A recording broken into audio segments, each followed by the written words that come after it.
Hello, and welcome to the To Be Like Christ Bible Study Podcast, where we explore and explain one chapter of the Bible at a time. My name is Luke. I'm your host, whether you like it or not, and today's chapter is Genesis 12. Let's go ahead and read the text together. Grab your Bible, grab your phone. I'm going to be reading from the English Standard Version of the Bible.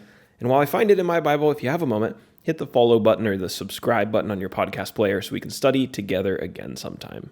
Genesis 12 has 20 verses. Let's go ahead and read the chapter. Now the Lord said to Abram, "Go from your country and your kindred and your father's house to the land that I will show you.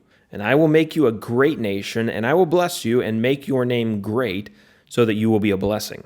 I will bless those who bless you, and him who dishonors you I will curse. And in you all the families of the earth shall be blessed." So Abram went, as the Lord had told him, and Lot went with him. Abram was 75 years old when he departed from Haran. And Abram took Sarai his wife, and Lot his brother's son, and all their possessions that they had gathered, and the people that they had acquired in Haran, and they set out to go to the land of Canaan. When they came to the land of Canaan, Abram passed through the land to the place at Shechem, to the oak of Moreh. At that time the Canaanites were in the land.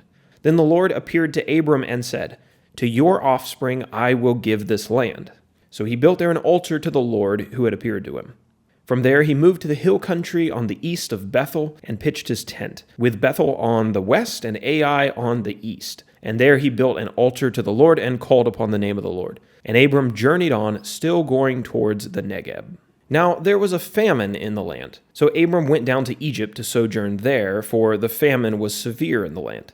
When he was about to enter Egypt, he said to Sarai his wife, "I know that you are a woman beautiful in appearance, and when the Egyptians see you, they will say, 'This is his wife.' Then they will kill me, but they will let you live. Say you are my sister, so that it may go well with me because of you, and that my life may be spared for your sake."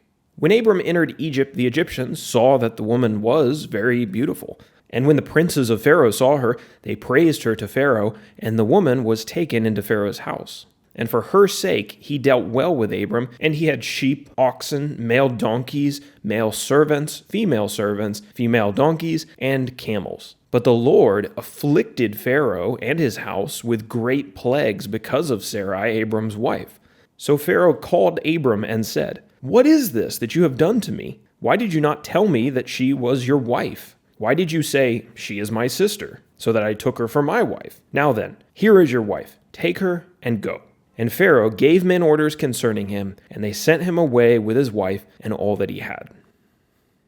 All right, so that is the text of Genesis chapter 12. And before we begin talking about this chapter, when we go to our outline, let's try to remind ourselves of the context. So we've just looked at the first 11 chapters of the Bible. We've looked at the creation. We've looked at the problem that the world is now facing, which is this sin problem, this death problem that was introduced in chapter 3 when Adam and Eve disobeyed God and they ate from the tree that they weren't supposed to eat of because the serpent tempted them. Now we've set off on basically a course, on a story to talk about how God's going to fix that problem, how he's going to take care of sin, how he's going to take care of death, which had been introduced into the world. Things got off to a bumpy start, not because of God's doing, but because of mankind's wickedness, and God brings this judgment on the earth, this flood on the earth to destroy all life except for Noah and his family, and they were saved by the ark. So now they've gotten off of the ark, and Noah's sons, his 3 sons, Shem, Ham, and Japheth, are busy repopulating the earth. Chapter 11 covers summarizes for us 550 years following the flood. So now, as we're picking up in the story with Abram, who we mentioned in the last chapter is going to be our main character for the next couple chapters, he fits within that 550-year window. And in just a second, when we go to our outline, we'll talk about where exactly he fits, what time he was born, and we'll put him on the timeline. But these first 11 chapters have talked about all these incredible events, and it's setting the stage for God's work through Abram and through his family, and how God is going to work through them across the millennia and across the generations. There's 2,000 years between Abram and Jesus, God's got a lot to do in those 2,000 years, and that's what the Old Testament is about, the first section of the Bible, if you want to call it that. It's all about what God's going to do in those 2,000 years to bring about a solution to the sin problem of Genesis 3. So the sin problem shows up really early in the Bible. We've got a lot of ways to cover to figure out how it's fixed. So let's get into Genesis chapter 12 now. As always, our PDF outline is available totally for free on our website. You can download it, save it to your computer. You can also buy our Genesis book on Amazon that has all the PDFs printed out for you. And I do encourage you to get the PDFs one way or another because there's a map on there that's going to be really helpful and probably much more helpful to place some of these locations than me trying to verbally describe them to you.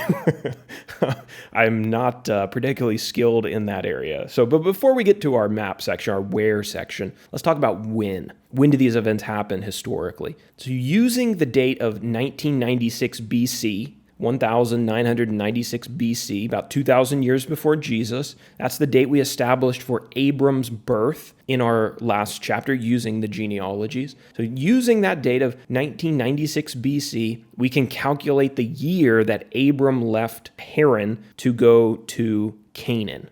I think in the last chapter I pronounced it Haran. I think I'm going to go with Haran. But if I switch back and forth accidentally, just know I'm talking about the same place and I'm just mixing up my pronunciation. I'm going to go with Haran. Abram left Haran to go to Canaan, or what will become known as the Promised Land. Abram was 75 years old when he departed from Haran and goes down to Canaan, which means his journey starts in about 1921 BC. Now, let's talk about our main characters. The first one is, of course, Abram, the son of Terah. God makes a promise to Abram that Abram is going to be a blessing to the entire world. Now, how exactly does that happen? Well, that's to be discovered in our future studies, but there's a promise that's made to him here. Now, I do want to talk about Abram a little bit and why God chose Abram. Like, who is this guy? Why does he get to be special to God? Why does he get this promise made to him? Like, is he some like super holy guy or some like is he super pious or something like that? It's interesting that we just kind of are introduced to him almost out of the blue, and we do know a little bit about his genealogy, about his family. We know that he's a son or a descendant of Shem, Noah's son, and that's important because God had promised to bless Shem's line. But why Abram? The text really doesn't tell us. And I think that's interesting, and I think that there's a good lesson there about something that can be applied to the modern day, but also something that teaches us about the Bible and the way that things are going to go from here on out, I guess, and the way that God operates with people. The Bible is less about the people who God uses, and it's more about the God who uses them. What we're going to see in the scriptures is that God sometimes selects nobodies, people who the world wouldn't really think of as that significant, and he selects them and he makes them significant and makes their work significant by his power working through them. And I think that's what we're supposed to understand. When you read a novel, a lot of times you look at these heroic characters and you admire them and you want to be like them. And certainly there's some of that in the traits in these men. But I think first and foremost, what we're really supposed to see is that these men are what they are because God makes them into what they are. It's his power through them that's really what we should be admiring. And then when we talk about these heroes or these idols or these men who we look up to in the scriptures, what we're going to find out is that no one in the scriptures was really this man of perfect character or woman of perfect character. None of these individuals in the scriptures are faultless, and we're going to find that out about Abram rather quickly today. But I just wanted to point that out. Like, we don't even know Abram's background, really. That's a lesson in itself, that really what we need to be focused on is God's work, not who he chooses to do that work through. The Bible is not a book that's designed to make you admire human character and human strength. It's a book that should make you think less of human nature and human strength and think more of God's character and God's strength. So we'll just leave it at that. We don't know a whole lot of Abram's background. He's just the man who God decides to use to accomplish his will. And then we have Sarai. This is Abram's wife, who is described in this chapter as being a very beautiful woman, beautiful in appearance. And she must have been good looking because, if I'm not mistaken, she's 10 years younger than Abram. Abram's 75. That makes her 65. And Abram's still worried about someone else taking his wife. So I don't know. She must have been a pretty good-looking lady. We have then Lot. If you remember him, he is the nephew of Abram who traveled to Canaan with Abram and Sarai. And then we have Pharaoh. Now, Pharaoh is not a proper name. It's a title of the kings of Egypt. So we're going to be introduced to one particular Pharaoh at close to the end of this chapter. And now we go to our map, and I will once again just encourage you to go print off the PDF so you can see the map for yourself, or you can just pull up technically any map on the internet, or pull up Google, or ask it for a Bible map that has the locations of the life of Abraham on it. Any of those options would be better than nothing. So at God's instruction, Abram traveled from Haran up north down south to Canaan. Now, for Canaan, you can think of modern-day Israel, if you know where that is. It's on the east coast of the Mediterranean Sea. In Canaan, when he finally gets there, Abram travels around a little bit, and he continues on his journey south. He visits a place called Shechem, and then he visits the hill country east of Bethel. He then travels south to this region known as the Negev. This is an area just to really the southern border of Canaan. If you pass the border and you keep going south, you're going to end up in this Negev area, and it's generally described as kind of a wilderness area. But what we're told in verse 10 is that there's a famine in the land, and so Abram has to go even further south, seemingly to find food or to escape, get some relief from this famine. So he goes all the way down to Egypt. That is to the southwest of Canaan, kind of wrapping around the Mediterranean Sea, and just to the north of the left fork of the Red Sea. So these are the areas that are going to be significant in our chapter today. Let's now go over to our outline. I've got this chapter broken down into two sections. We're going to try to understand what we just read, what Abram and Sarai are up to, and then at the end of the study, we're going to take an application from what we've read. So let's go to our outline. Let's talk about section number 1, God's blessing to Abram, and this is verses 1 through 9. God told Abram to leave Haran and to go south to Canaan. God promised Abram that he was going to bless him through this process, that he was going to bless him and make his descendants into a great nation and bless all the people of the earth through them. So this is a very significant promise in the Old Testament. It's not one to forget about. It's not one to skip over and just think that it's a detail in the text that really is not that important. This is a very significant promise. So God tells Abram, I'm going to make you a great nation. I'm going to bless all the people of the earth through you, all of them. Now that's interesting because Abraham is not like Noah, where all the people of the earth descend from him. He's only one family. But yet, through his one family, God says that everyone on earth is going to be blessed. Interesting. Maybe we'll talk a little bit more about that in a second. But he tells him also that he's going to make him into a great nation. And that's largely what the book of Genesis is about, is the fulfillment of that particular promise. The descendants of Abraham growing into this nation of people. So right now it's just Abraham and Sarai, his wife. They don't even have any children at this point. But God says to Abram, I'm going to make your descendants into this vast nation. Later he'll say it's going to be like the sand on the seashore, the stars in the sky. And let me ask you about the second part of the promise. Think about it. Think about some of the things that I've mentioned before. I've probably already given it away as we've done some of these studies. But how do you think God is going to bless the entire world, and that includes you and me, through Abraham's family? Abraham's children and descendants become known as the nation of Israel, and then later the nation of Israel becomes known as the Jews, and maybe there's a particular person from the Jews who you could say blesses the whole world and maybe fixes the whole world's problem. I'll let you think on that and meditate on that. And I'm probably already half of you have it figured out, but I'm not really revealing anything to you. But if you don't know the story, think on that. and we'll talk about it some more in upcoming studies. Don't worry, I won't leave you hanging for too long. We're going to be talking about this promise being repeated to Abram in upcoming chapters, and we'll talk there about how exactly it's going to be fulfilled. This is a prophetic statement. It's not something that's going to happen necessarily in Abram's lifetime. It's something that's going to happen multi-generations in the future, and progressively, some of these promises are going to be fulfilled before the others. The promise to make Abram a great nation is going to be fulfilled before the world is blessed by Abram's descendants. So keep all that in mind. I know there's a lot there, but we'll sort it out as we walk through the upcoming chapters together.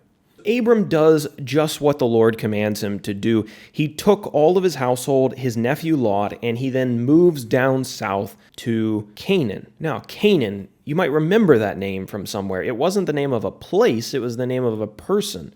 Canaan was the name of Ham's son, so Noah's grandson. And you remember Ham was the one who dishonored his father by not covering up his nakedness. And it was Canaan, his son, who was cursed by Noah. God is sending Abram, who interestingly is a descendant of Shem, sending Abram down into this land of Canaan. The descendants of Canaan live, and he tells Abraham that one day all of this land is going to belong to his family.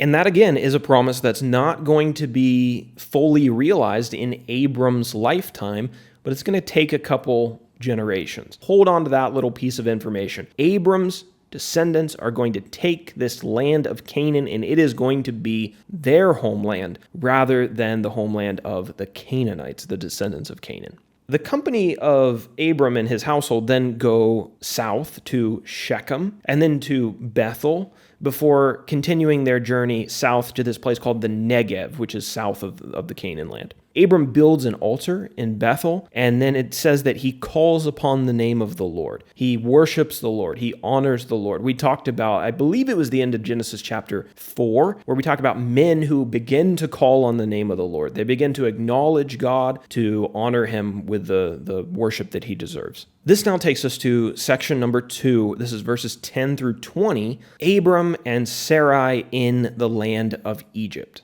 Sarai and Abram are living in this area of the Negev, but they run into a problem. There's a famine in the land. They don't have any food. Maybe the crops aren't producing because of lack of rain or something like that. So there's no food. They decide that they need to go southwest to Egypt. As far as we know, they've never been in Egypt before. But Egypt is kind of protected from famines by the great Nile River that runs through it. So they decide they're going to go down to Egypt. Before they get there and on the way, Abram is worried about something. He knows that his wife is exceptionally beautiful, and he's afraid that when the Egyptians see Sarai, they're going to kill him and take her for themselves. So he tells her to lie and to tell people that she is his sister. Now, I should say that this was not technically a full-blown lie. What we find out later on in the book of Genesis is that Sarai was actually Abram's half-sister. Not his full sister, but his half-sister. And so when he tells her to tell Pharaoh that she's his sister, it's not technically entirely wrong, right? But obviously he's trying to hide the fact that she's also his wife.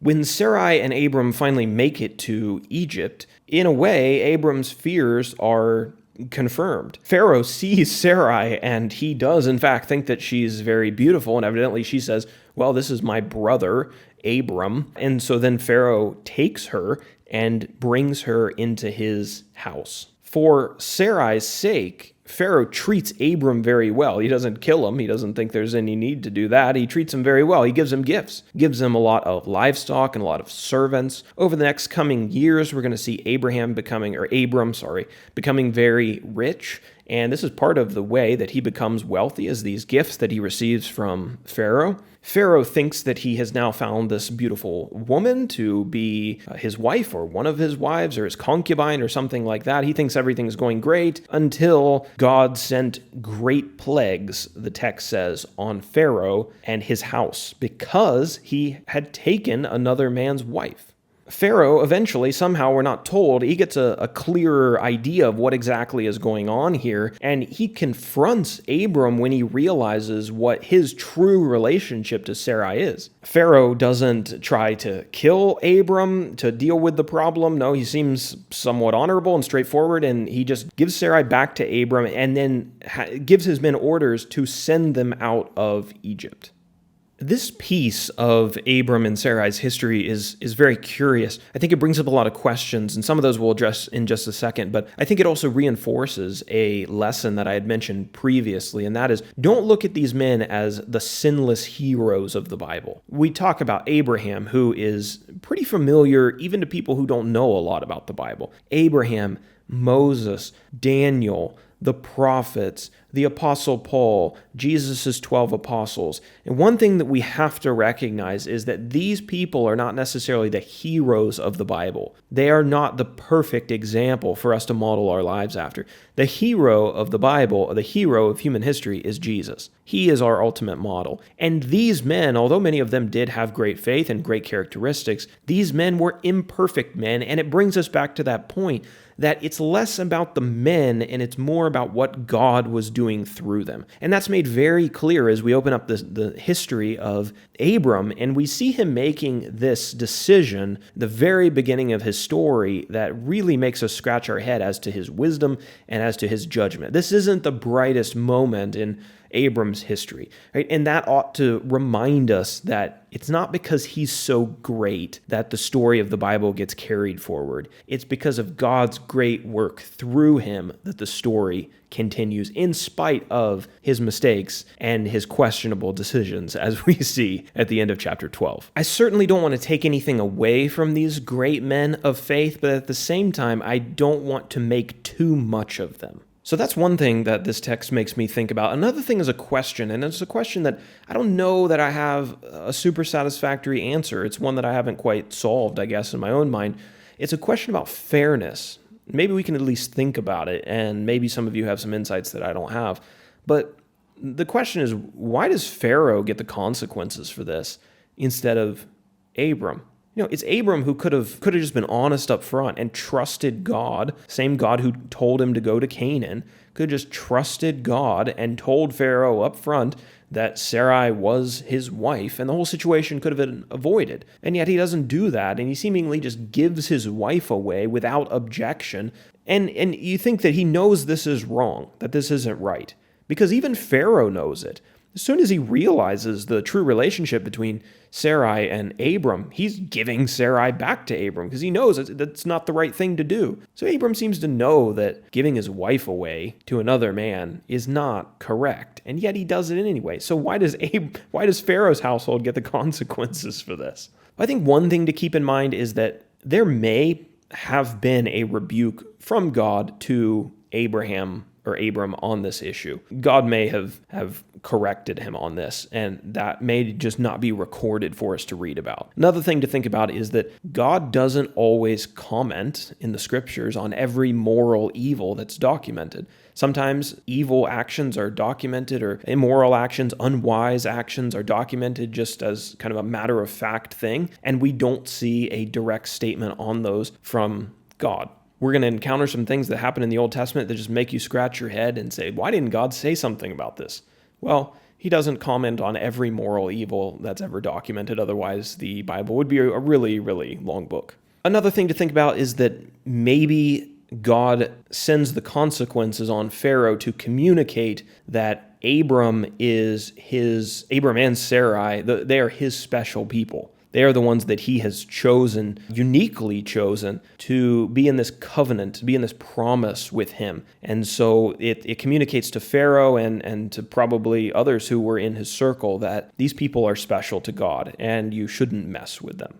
The final thing that I think about when I think about this question is it could have been that God sent these plagues on Pharaoh to create this interesting parallel between between Abram going down to Egypt and what will happen to Abram's descendants later on when they go down to Egypt. And this is going to be a point to consider for people who are a little bit more familiar with the Bible and know what happens to Abram's descendants after they become the nation of Israel. But if you don't know the story yet, just kind of store this away. You can think about it later. There are remarkable parallels between Abram and the children of Israel on their journeys to Egypt.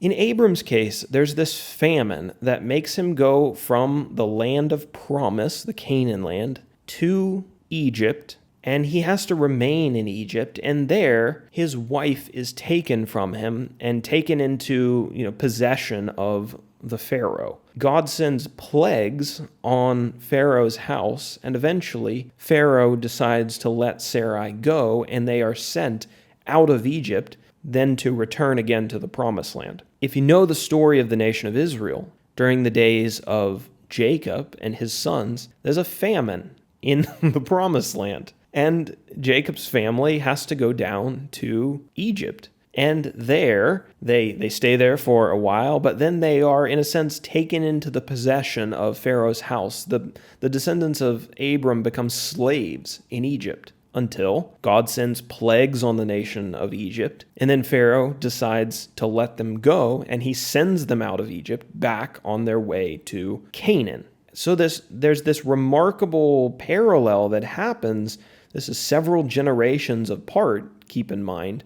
But it could be that God sends these plagues on Pharaoh's household because he's creating this imagery, this parallel. And I don't exactly know all that we're supposed to make of that. I feel like I'm probably missing a connection or missing a dot for how all these are supposed to be understood together and the way that they fit together. At least for now, we can think about, maybe that was the reason that God sent plagues on Pharaoh. Maybe he's creating this picture in these two narratives, the Israelites being in Egypt, Abram being in Egypt, that these are meant to be tied together in some way. So that's a possibility, just something to think about. I should probably mention one other thing, and that is that there's a lot of people who come to this text and they have a lot of questions about these marriages between relations, people who are related. And I had a person comment just the other day saying, "Wait, isn't that immoral? Doesn't God forbid that?" And back during these early days, no, there's no clear instruction from God that we can read about where relations could not marry one another. In fact, one of the really big questions that always hangs people up is, where does Cain get his wife? Cain is all the way back to the beginning. He's the son of Adam and Eve. Where does he get his wife? And the answer is, well, he has to marry his sister. And we're that doesn't sit right with us. But that's the way that things were happening here in these early days. Obviously, their genetics were probably significantly different than ours and the way that our bodies handle those. And no doubt God had figured all of that out. But here, Abram is married to his half-sister. And again, there's no condemnation of that early on in the scriptures. Now, there will be. I think this is where people get kind of confused, is that when we get to books like Leviticus, where God is giving his special law to the people of Israel, this great nation that's going to grow out of Abraham, there is a condemnation there of relations getting married, close relations getting married together. So there's going to be that's going to be brought to an end. But at this point in history, no problem.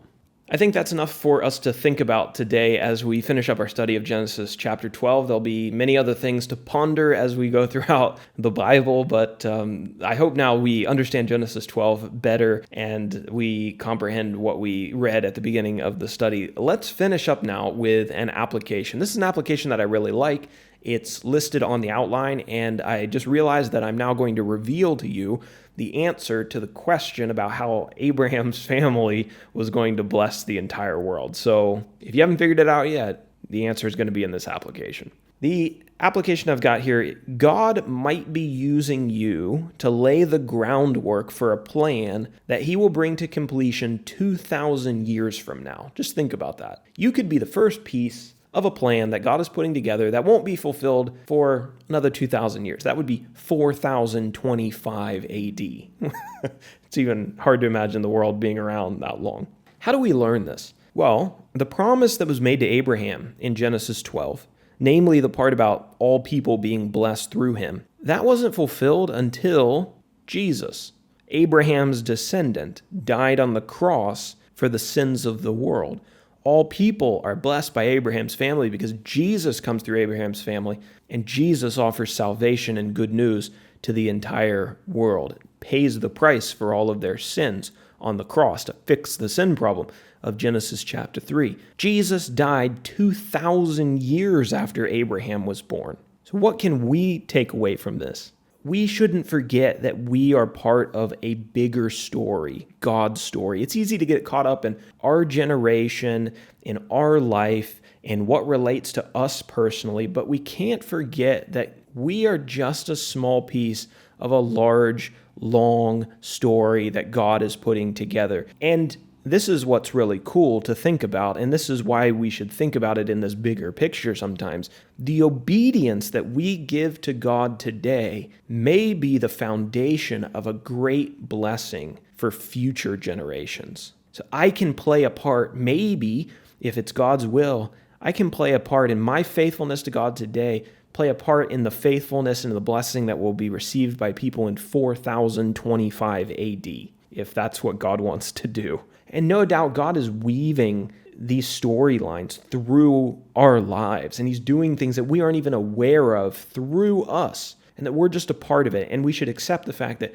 we're just a small part of his story, and it's a great privilege to be a character in the story that he's telling. And what an honor it is that God has given us a part to play. So let's play that part as well as we possibly can and give God all the faithfulness that we can possibly give him so that he can use us in some incredible ways. And I imagine when we get to heaven and he tells us how our life was connected to all of these things that he was doing, I imagine that we're going to be really blown away. That's going to do it for our Bible study in Genesis chapter 12 today. I hope it's been helpful, and I hope that over the last 12 studies or so, you have been able to understand the Bible better. That's the goal. Let me know if you have any feedback or any ways that I can make that easier for you. Remember to check out our website at tobelikechrist.com. There's all kinds of resources out there, hundreds of these outlines going through a number of the chapters of the Bible. Our goal right now is to create an outline for every chapter, and we are going through progressively. These are being created along with our 5-minute Bible studies that are on YouTube every single day. So check those out if you haven't already. And I will talk to you, Lord willing, to discuss Genesis chapter 13 in our next podcast.